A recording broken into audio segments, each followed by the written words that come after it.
What's going on, YouTube? This is Reezon, back once again to give you a little gameplay footage and a review of a Crazy Taxi Part 1 on the Sega Dreamcast. One of the original launch titles for the console and an arcade classic. Now, just here's the menu select screen. Right after you press start, you have the arcade mode, original, crazy box. The arcade mode, is self-explanatory. The original, kind of the same thing. You have arcade rules, or you can work for 3, 5, or 10 minutes, different games. And then the crazy box is just a bunch of different mission-based objectives that you need to pull off to get licenses and points. So let's just go ahead and do the original and show you a 5-minute game. Now this game was beautiful. It was one of the main reasons to get a Dreamcast. Let me get that right there for you. Alright, and here's the 4 characters you can choose from right off the bat. Alright, and they're 4 different distinct taxis. I like this dude because I like his Cadillac looking taxi. Gus, and so basically the objective of the game is to be a taxi or a chauffeur, but in an extreme way, you know what I'm saying? Like, there's jumps, there's obstacles, there's crashes. I mean, it's crazy, man. So you drive up to people, pick them up, and then it tells you where they want to go. This chick wants to go to the Levi outlet store. That's another thing I really enjoyed about this game, is that it had real endorsements from real businesses. I mean, you had KFC, Blockbuster, Burger King, Levi, Fila, the old shoe brand, all endorsing this game. So you can see their advertisements in their stores all over the game itself. I mean, here's the Levi outlet store, Levi jeans. Bam, there you go. So I dropped her off, and I got a speedy rating. One thing you'll notice is as you pick up clients, they have different colored dollar signs over their head. The dollar sign is the icon that lets you know that that's a potential customer. The color means a degree of difficulty or distance to the target or the destination, such as the green one that I just picked up right now is the easiest. That means your destination is right around the corner. It's very close. Yellow, a little bit further. Orange, a little bit further. Red is the hardest. It means it's like pretty much across the world. It's across the map to get to their destination. By the same token, the more red clients you do, the more money you get. You want to make just a bunch of quick cash, you do green clients only because their destinations are right around the corner. This dude's supposed to be close, but I've been driving for a while. I can't find. There it is. You know what I'm saying? So if you want to pick up a bunch of chump change real quick, you do a bunch of green clients. Pick them up, drop them off. Pick them up, drop them off. You want to get more money and less clients, then you do the orange or the red clients. Like this dude's orange, so this one's going to be a little bit further. It says 838 yards away. Alright, so pick them up and take them where they want to go. That's basically the game. I mean, you'll say, that's simplistic, that's too easy, yeah, but that's what it was meant to be, man. It's an arcade classic. This game is a gem. I mean, this game was one of the reasons to have a Dreamcast. Just like the Sega Saturn, the Dreamcast found itself home to many of Sega's arcade classics. I mean, if you know anything about the arcades, Sega was like king of the arcades. I'm going the wrong way. So I'm not going to make it to this guy's destination, so...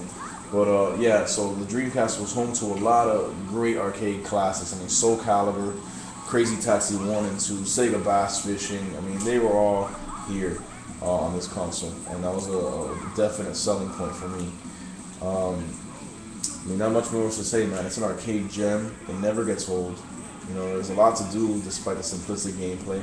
There's a huge world to explore. There's so much stuff going on. People everywhere. It's like a real living, thriving environment. And if I'm not mistaken, this is part 1, so this one is set in San Francisco, whereas part 2 is set in New York, I believe. I don't know, I'll do a review on that one later and we'll get into it for sure, but this game is just miraculous. I love this game. And the graphics are crystal clear, beautiful, no pixelation whatsoever. A great use of polygons. Very little pop-up. I'm not gonna lie, there is some pop-up because it's a huge game and it was one of the launch games. I mean, you gotta remember, this is one of the first games to be this 3D and this big and this beautiful as far as the graphics go. So it's such an open world and such a huge world, you're gonna have a little bit of pop-up that you just saw right there in the background. But it's not an extreme. It's not like, oh my god, a building just popped up in my face. It's not like that. So I mean, if I had to review this game graphic-wise, I'd give it a 9. I'll give it a 9. It's beautiful, super clear. Gameplay-wise, I give it a 10. It's super fun, it's addicting, it's simple, and it's everything a game should be. Entertaining, gets you into the game fast, it's accessible, it doesn't have a learning curve, it's very easy, pick up and play. So I give that a 10 as far as gameplay goes. When it comes to the controls, I give it a 9. They're kind of loose, your car tends to fly too easily, from left to right on the track. The taxi itself, the car that you drive, never seems to have any real weight to it. It just glides effortlessly across the track, which makes it hard to control at some points. But when you get used to it, you know, it works.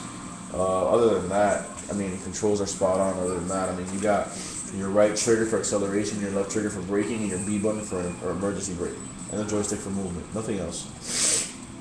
Nothing else whatsoever is needed for you to control this game. So controls get a 9, and you know, what else can I say, man? Overall, I give it a 9 out of 10. It's just a great game, great launch title to have on a console. You know, Dreamcast was Sega was very smart to release this as one of their launch games, and it did so well, you know, that it inspired a sequel, which I also have, which I'll be talking about at a later point. But yeah, I'm going the wrong way completely, but whatever. You know, just the other thing that this game is amazing at is that it had actual highway systems. So you had the roads, the main streets in the city, and then you had actual on and off ramps to get on an entire turnpike system. I mean, look at this. I'm on an expressway. You know what I'm saying? I can get off at any time. Like, jump off, bam, there you go. Back on the normal streets of the normal city. So, I mean, that's crazy taxi, bro. Great game for the Dreamcast. Launch title, a lot of endorsements from real businesses, like I said before. You know, at the end of each run, you get to see how much money you made. I made $2,085. I got a Class C license. It's not bad for not really trying. And, you know, game over. It is what it is. It's a quick arcade experience. It's a wonderful game. You know, so I hope y'all enjoyed that. It's another one of my Dreamcast games. And, like I said, Crazy Taxi in my book gets a 9 out of 10. 10 on gameplay, 9 on graphics, 9 on control. I mean, it's just, and as far as fun factor goes, that's another 10 because it's just amazingly fun. It doesn't get old. I mean, that's why it inspired a sequel, which was even better in my opinion, but great game. Hope y'all enjoyed. God bless. Stay gaming.